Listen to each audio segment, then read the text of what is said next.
مرحبا أهل الكمال مرحبا أهل النوادي. Nah, soleh ini di dalam terminologi bahasa Arab itu disebutkan oleh Imam Syekh Muhammad Murtada Az-Zabidi dalam kitabnya namanya Al-Jawahir, ya, Tajul Arus min Jawahiril Qamus nama kitabnya. Beliau mengatakan soleh ini maknanya adalah jami'ul khairat, kumpulan dari seluruh kebaikan, namanya soleh. Di dalam kitab Ar-Raghib Asfahani yang berjudul Mu'jam Mufradati Al-Fadil Quran, beliau menyatakan soleh itu artinya, dan dalam kitab Furuq Al-Lugawiyah, Al-Furuq Lugawiyah, beliau menyatakan soleh itu artinya baik kepada Allah. Makna baik kepada Allah adalah seluruh kewajiban yang Allah wajibkan dia laksanakan, dan dia baik juga kepada sesama manusia dan makhluknya Allah Ta'ala. Jadi kalau hanya ibadahnya baik tapi interaksi sosialnya tidak baik, maka tidak dikatakan soleh. Atau orangnya baik, interaksi sosialnya baik, tapi tidak pernah sholat, tidak pernah sedekah, tidak pernah puasa Ramadan, walaupun dia punya karakter baik, orang tersebut tidak dinyatakan soleh. Soleh itu kumpulan kebaikan, ibadah secara horizontal dan vertikal. Kalau vertikal kepada Allah harus baik, sholat kita jaga 5 waktu, kemudian Ramadan tiba kita berpuasa, kemudian menghindari maksiat, menghindari dosa.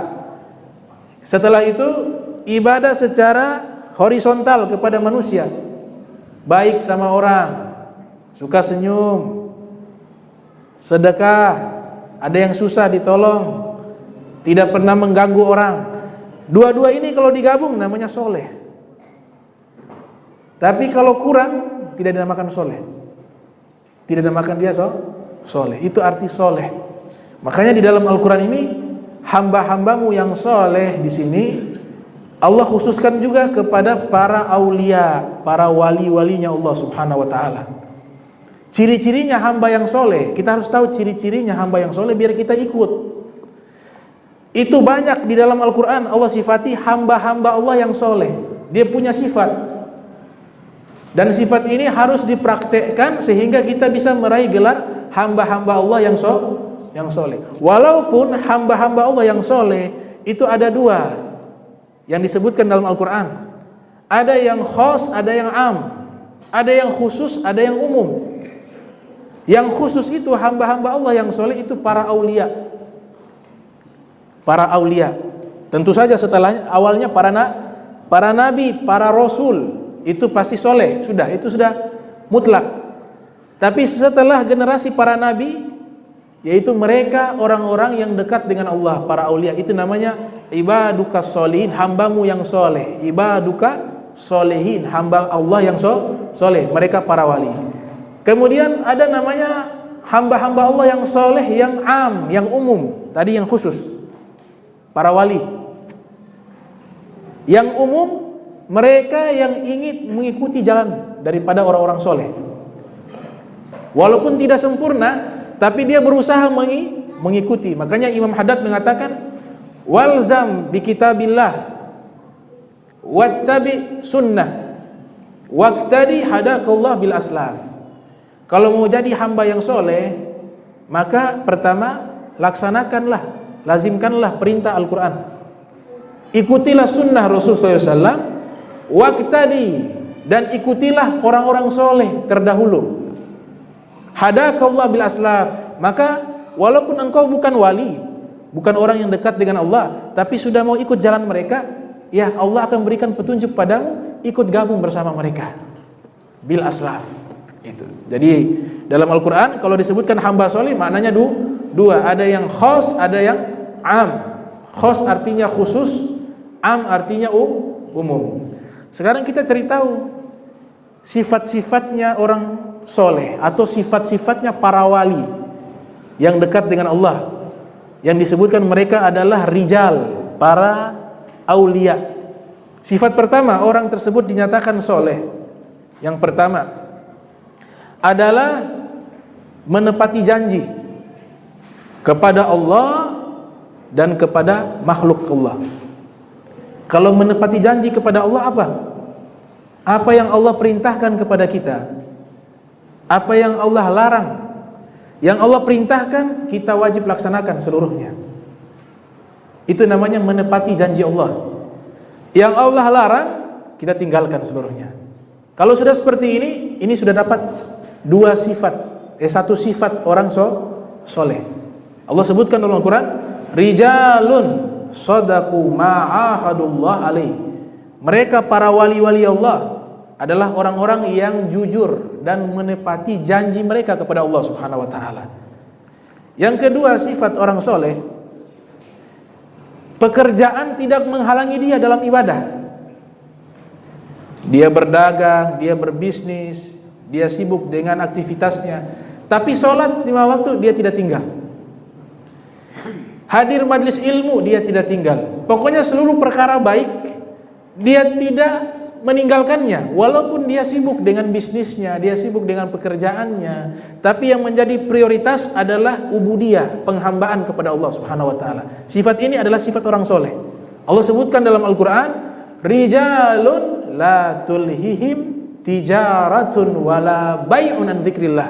Mereka orang-orang hebat, mereka para aulia, mereka hamba-hamba Allah yang soleh. Di antara sifatnya adalah dagangan, bisnis tidak membuat mereka lalai dari zikir kepada Allah Ta'ala. Makna zikir di sini luas.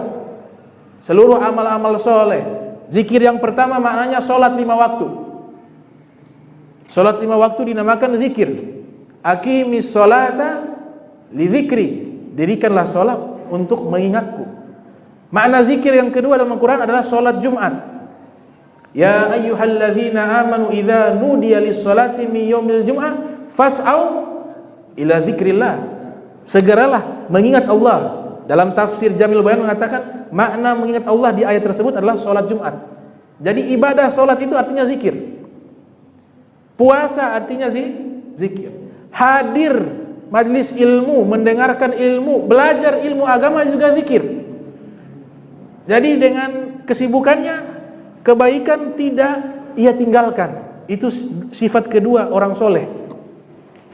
Tapi kalau gara-gara kerja sholat ditinggal, gara-gara kerja dia tidak hadir, tidak mau menuntut ilmu agama. Ilmu agama itu wajib hukumnya, bukan sunnah. Hukumnya wajib. Kalau ada guru, sampai dikatakan di Zubat, kalau tidak punya guru suruh berangkat cari guru. Wa man lam yajid mualliman falyarhal, dikatakan. Siapa yang tidak temukan guru agama yang mengajar ilmu agama, falyarhal, berangkat. Makanya Nabi Musa saja seorang nabi Allah suruh pergi cari. Nabi Musa seorang nabi, padahal bisa minta kepada Allah, ilmunya juga sudah ada, Allah suruh pergi cari Nabi Khidir belajar. Falyarhal. Maka sifat orang soleh, kebaikan-kebaikan yang ada dia lakukan. Kesibukan duniawi tidak menghalangi dia untuk melakukan kebaikan. Itu sifat kedua orang soleh. Makanya kalau kita baca sejarah itu luar biasa.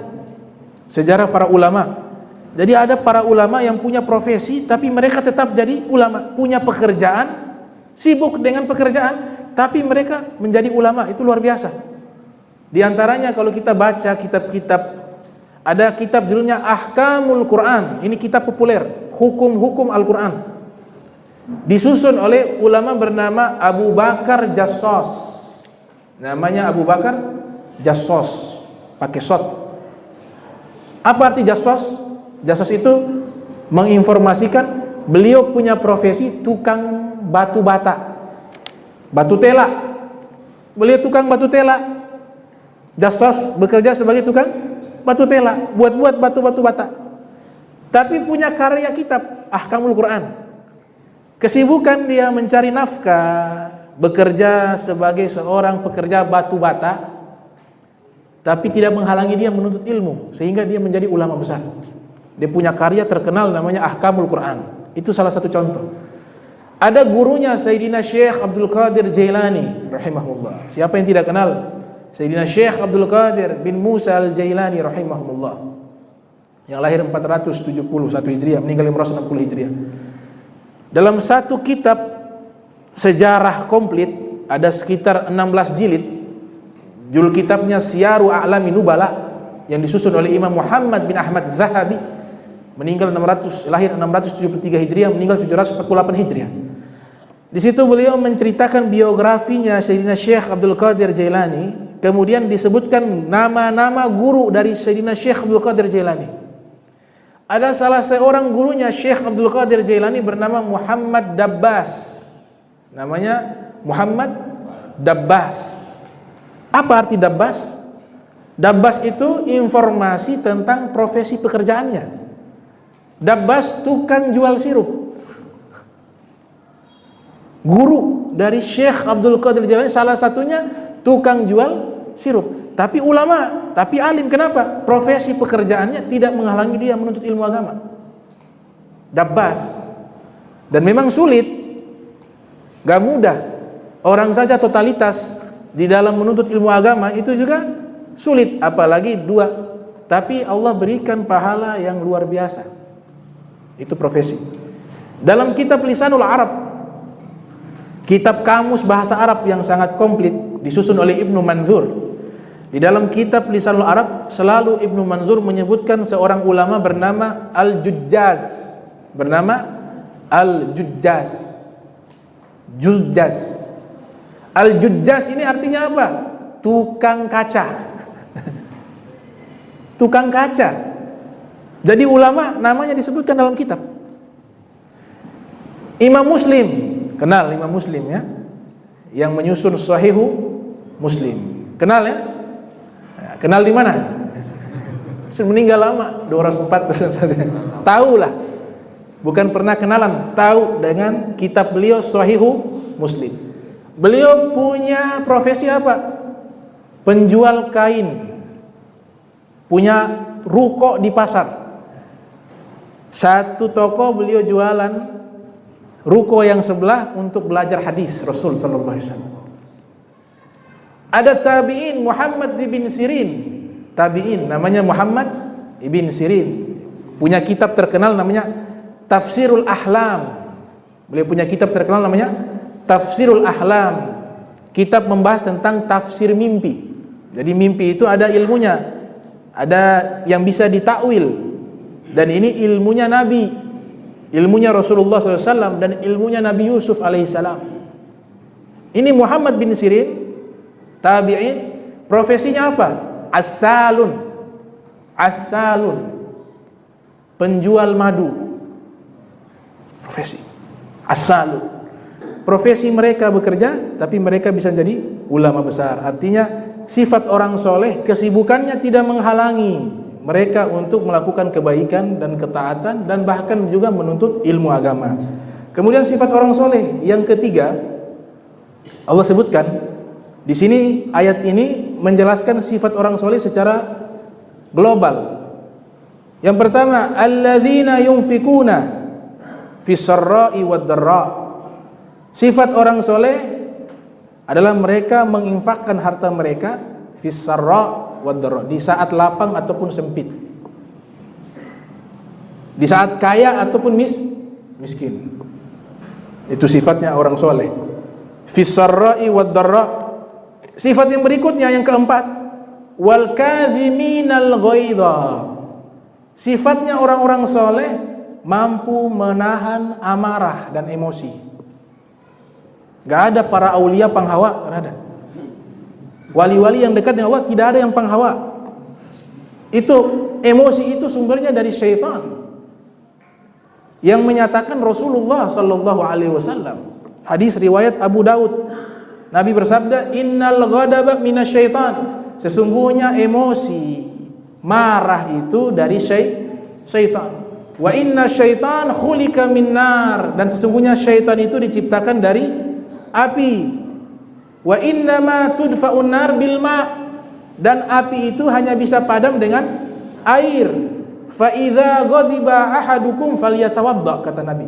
Kalau salah seorang di antara kalian lagi marah, falyatawadda, hendaklah berwudu, kata Rasulullah SAW. Kalau kita lagi emosi, salah satu cara untuk menghilangkan emosinya wudu.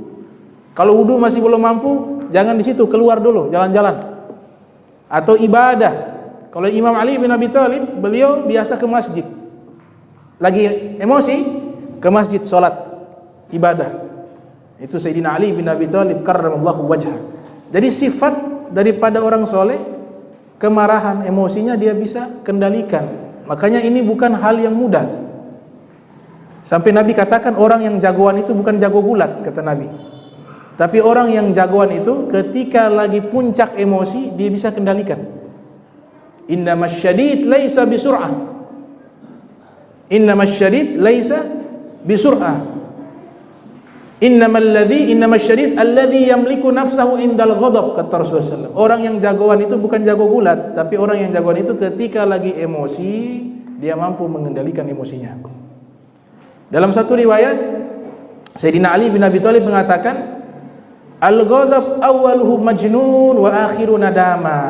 Orang ketika lagi marah, lagi emosi kan tidak sadar. Dia punya otak ini sudah tidak berfungsi secara normal. Sehingga kadang-kadang kata-kata yang keluar, kata-kata yang tidak baik. Kata Sayyidina Ali, orang yang lagi emosi, awal emosinya dia seperti orang gila. Wa akhiruhu nadama. Tapi bagian akhirnya selesai dia marah, emosinya mulai mereda, pasti dia menyesal. Apa saya bilang begitu tadi? Itu kata Sayyidina Ali bin Abi Thalib. Kemudian marah di sini bukan berarti dilarang kita marah. Yang dimaksudkan marah ini ada pada tempatnya.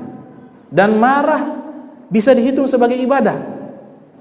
Marah karena Allah, bukan karena masalah duniawi, bukan karena manusia. Ini sifatnya Rasul sallallahu alaihi wasallam.